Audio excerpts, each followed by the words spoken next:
Even adult crews could have a very close look at that quad and try to imitate a couple of things.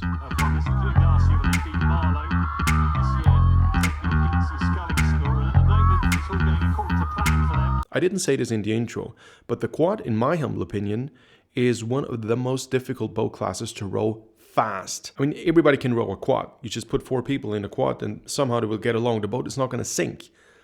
But if you want to make that quad really fast, that's a different story. This is probably the best junior men's quadruple scull I've seen in my entire 32 years of rowing. Look at how the bow of the boat continuously flows through the water. There is no stopping. You see this? Let me go back a couple sequences. There is no stopping. It's continuously moving.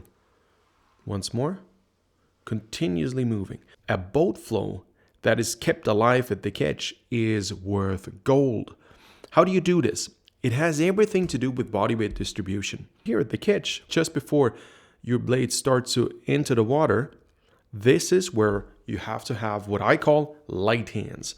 Light hands refer to all the weight on the seat and the foot stretchers, and ideally almost no weight or gradually close to nothing on your handles, because now we need to be able to control the handles and our hands should be going up. The point is that at the catch you should have light hands. So what I want to achieve, and I quickly then show you how to achieve it, is that you can go forward and after a couple strokes, as a coach, it's an exercise I do with my people online and offline. After a couple of strokes, you tell them, okay, now stop at the catch. And you should sit independently. And then you should put your hands on your knees and relax and should still be in the same position.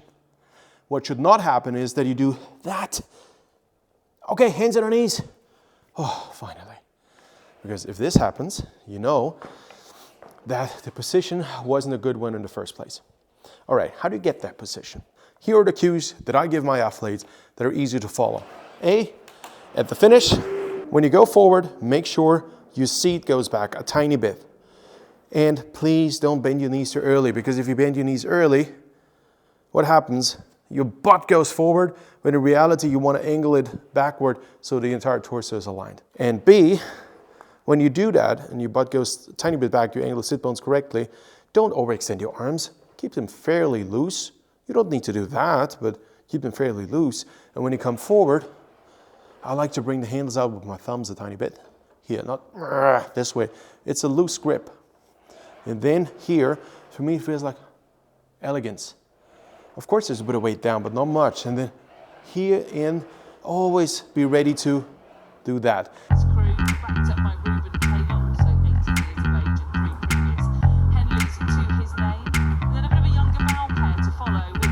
And that's exactly the difficult part about rowing a quad fast. You have to learn to control your body weight. At the catch, that's a big part, but also at the finish. This does not mean, however, that you should avoid using body weight at all. And that's unfortunately something I see with many quads. Because we know that it's going to feel stumpy, a lot of quadruple scull crews or coaches try to avoid the body swing at all. The problem with this is that you deprive yourself of the most important phase of the rowing stroke. That means that legs to upper body transition, where your upper body starts to put the turbo on the legs, isn't happening. Therefore, you can row at a certain speed, but you will never be top of the top.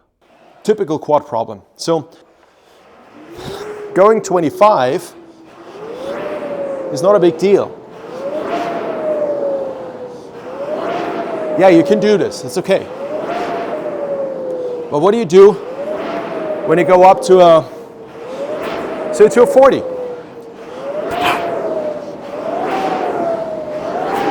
So now it's a different story.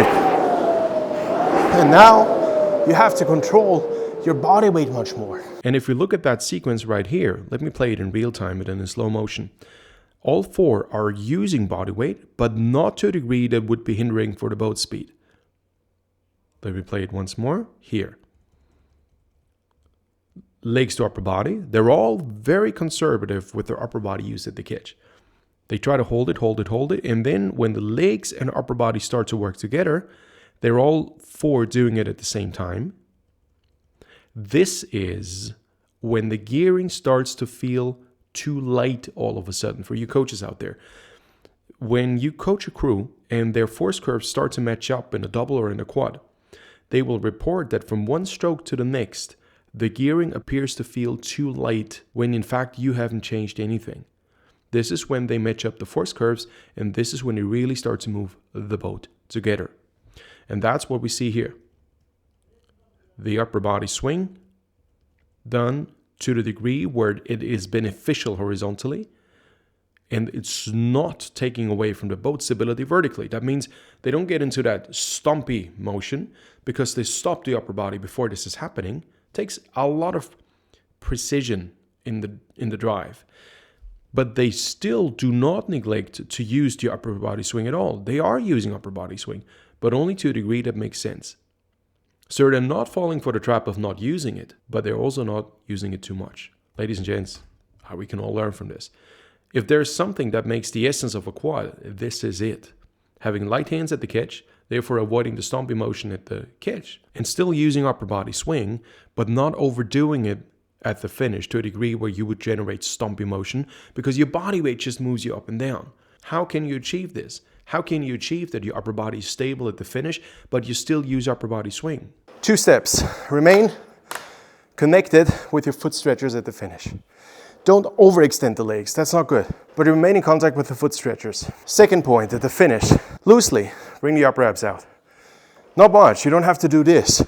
It's too much. You can be loose. Shoulders remain in a forward position, very important. Elbows go out, and then loosely either try to do that, so you try to be tall without bringing your chest out, or you loosely try to bring your upper abs forward. Same result. The difference is this. Too much of that, I exaggerate. Too much of that.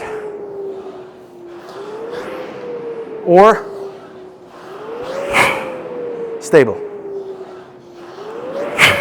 Stable. And that's exactly what this quad is doing so well. They're not avoiding the upper body, they're using it. This phase here is extremely effective. And many quads go from 11 to 12 o'clock instead of 11 to 1. And why don't they do this? Because they're afraid that 11 to 1 will be 11 to 2, or they cannot hold the tension at the finish.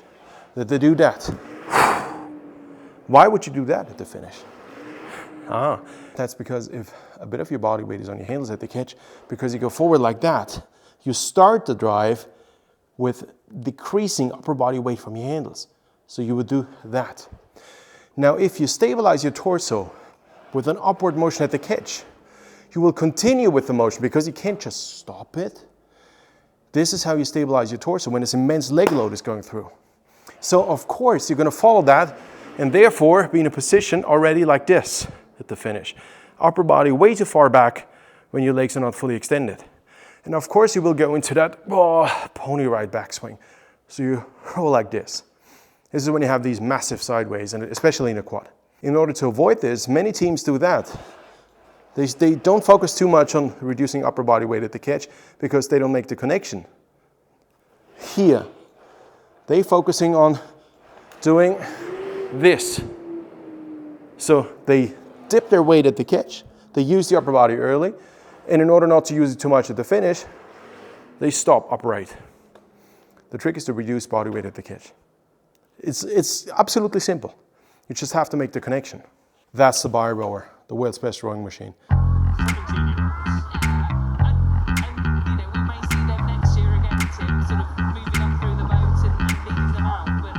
Blade work almost perfect, almost, but they are going in just a fraction too deep.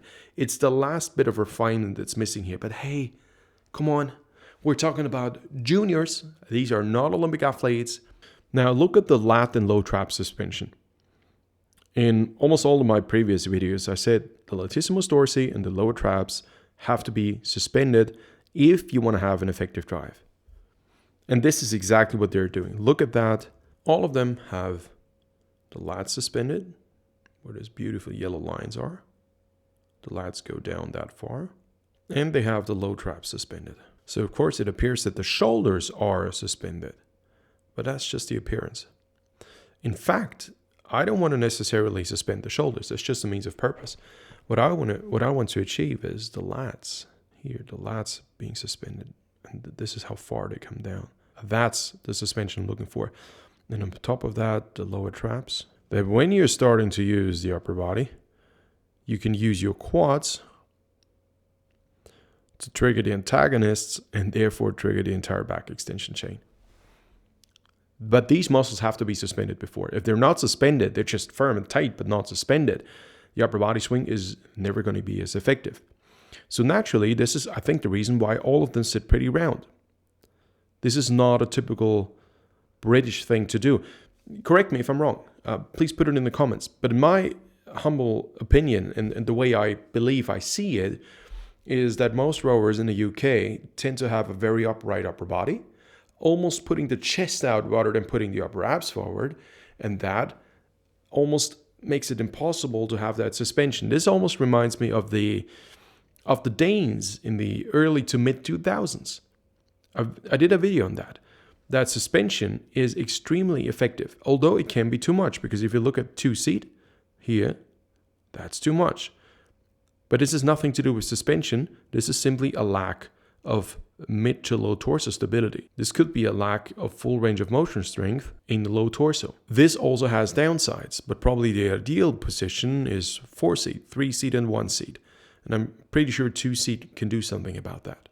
Now we see a shot that shows the unbelievable synchronicity that team has. Usually in a race, you will see differences in the way they move, but their force curves are so well matched up that you see all 4 blades coming out almost at the same time. This is nothing you can synchronize and say, first I want to make sure all the blades come out at the same point of time. No, it's a byproduct.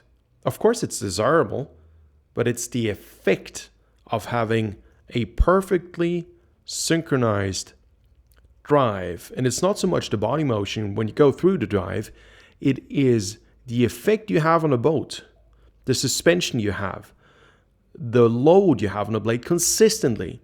So the force curves. If you achieve that, then you will come out at the same point of time. Here you see the blades coming too deep. They're halfway in the water. Either the boat's rigged too low, that's possible, or they're just come too high with the hands. I think the boat might be rigged too low a tiny bit, but I might be wrong. Now, with such good coaching, I'm pretty sure they looked at that as well. That synchronicity of the blade work, a byproduct, is excellent. Hence, we can deduce that possibly the force curves are matching up pretty well. The next thing we see, their control. Look at them. Look at the knees. 1, 2, 3, 4. That is synced up pretty well. They don't rotate the pelvis forward properly all the way. That's an issue, and that's something you could improve. But hey, roughly 4 minutes into the Henley final, you can't blame them for not doing this perfectly. They're juniors. Now we see a shot, look at 3-seat please, where we can see even 5 minutes into the final, he's still using perfect upper body swing. Go back. See that? Wow. He's looking for that, patiently looking for that face here. And now you can see, he's using the upper body weight together. That shows me that they were trained to use their weight together. From my coaching eye, this is a joy to watch. Look at that. Once more. Legs to legs and upper body, and then stop the mass. Once more. Legs to legs and upper body, and stop the mass. I could watch this all day. Literally. This is exactly how you should row a quad. Okay, and now the last shot I want to show you is, look at that near perfect body control. None of them are leaning back too much. This is why the recovery is quick enough, and they are controlling their body weight to perfection. You don't see that slouched, hunched, finished position. This is brilliant. This is absolutely brilliant.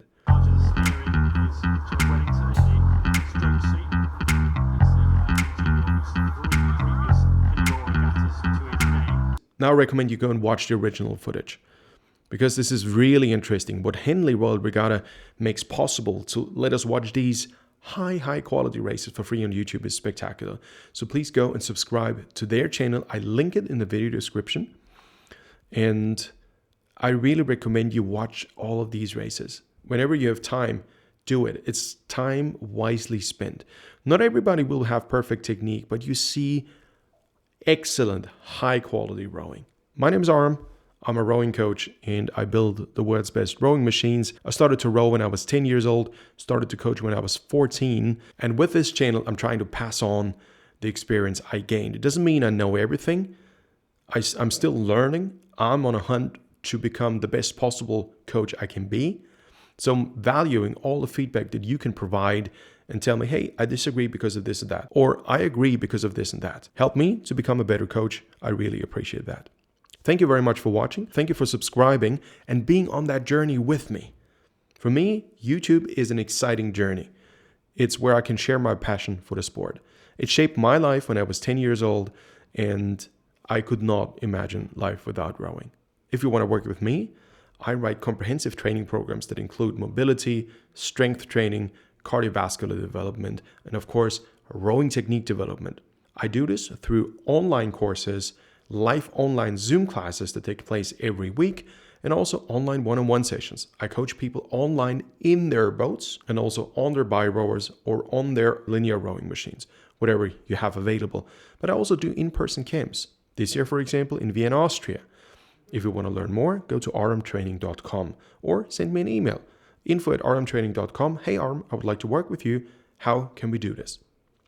And if you want to learn more about the bi-rower, it's a project I started more than 25 years ago when I was 17 years old. I'm 42 now, where I put my heart and soul into that. And for the longest time, I had 3 day jobs to pay to build up a manufacturing company in the heart of Europe, in Vienna, Austria, where everything is built and made and developed and manufactured to the highest degree of quality that is possible. I stand with my name behind this because I'm a perfectionist. Either it's the best or I don't do it. So if you want to learn more about the bi-rower, we ship worldwide, and you also have the opportunity to try out a bi-rower either in Vienna, Austria, or at many of our customers' locations, because we have a very loyal customer base, and many of them are happy to let you have a go. Thank you very much for watching. I hope this video was worth your time and you benefited from that. If you did, thanks for leaving a like, a comment to help me improve, and for subscribing to help me grow that channel and reach more people. Because I think rowing is the best thing that can happen to you. Thanks for watching, and I'll see you in the very next video. Bye.